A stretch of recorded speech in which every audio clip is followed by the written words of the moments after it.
দুর্নীতি ও দুঃশাসনের কারণেই আওয়ামী লীগ সরকারের পতন হয়েছে। রংপুরে কোটা আন্দোলনে নিহত আবু সাঈদের কবর জিয়ারত শেষে এই কথা বলেন বিএনপি মহাসচিব মির্জা ফখরুল ইসলাম আলমগীর। জানান, আবু সাঈদের পরিবারের পাশে থাকবে তাদের দল।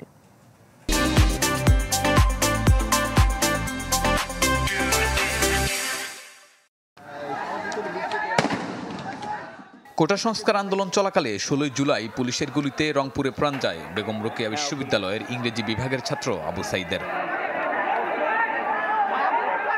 বুধবার পীরগঞ্জে সাঈদের পরিবারের সঙ্গে দেখা করেন বিএনপি মহাসচিব। কবর জিয়ারত করেন দলের নেতাকর্মীদের নিয়ে। পরে স্থানীয় মাদ্রাসা মাঠে সম্প্রীতি সমাবেশে যোগ দেন মির্জা ফখরুল। অভিযোগ করেন, ভারতে বসে নতুন চক্রান্ত করছেন শেখ হাসিনা। বলেন, বাংলাদেশের সংখ্যালঘু নির্যাতনের গুজব ছড়াচ্ছে একটি মহল।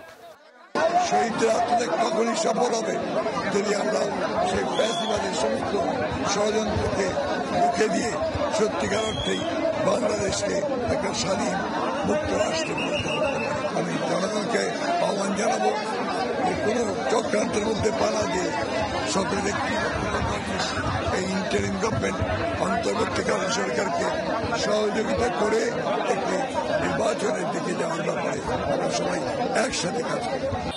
এদিকে নীলফামারীতে দলীয় কার্যালয় পরিদর্শন করেন ফখরুল। সহিংসতা ঠেকাতে রাজপথে থাকলেও উস্কানিতে পা না দিতে আহ্বান জানান নেতাকর্মীদের।